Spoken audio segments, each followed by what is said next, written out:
اور حضرت عبداللہ ابن مسعود رضی اللہ تعالیٰ عنہ نقل کرتے ہیں، موجم الاوس میں امام طبرانی نے اس روایت کو نقل کیا، ترغیب و ترہیب میں اس روایت کو نقل کیا گیا۔ سید عالم صلی اللہ علیہ وسلم شاہ فرماتے ہیں الرفق یمن، لوگوں سنو، نرمی میں برکت ہے، والخلق شؤم، اور سخت دلی جو ہے وہ بدبختی ہے۔ اور حضرت ابو درداء رضی اللہ تعالی عنہ اس روایت کو نقل کرتے ہیں،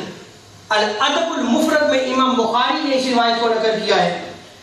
سید عالم صلی اللہ علیہ وسلم ارشاد فرماتے ہیں کہ جسے نرمی عطا کی گئی اسے بلائی کا حصہ عطا کیا گیا، اور جو نرمی سے محروم رہا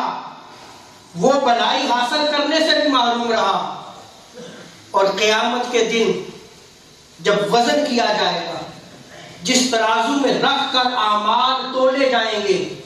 سید اعظم صلی اللہ علیہ وسلم شاہ فرماتے ہیں کہ اس ترازو میں سب سے زیادہ وزنی چیز حسن خلق ہے، سب سے وزنی چیز حسن خلق ہے۔ اور آگے آقا علیہ السلام شاہ فرماتے ہیں وَإِنَّ اللَّهَ لِيَبْغِضُ الْفَاحِشِ الْبَذِيءَ، اللہ تعالی بری گفتگو کرنے والا، گالی گلوچ کرنے والا، گندی زبان استعمال کرنے والا، بد کلام سے رب تعالی ناراض ہوتا ہے، اس کو ناپسند کرتا ہے۔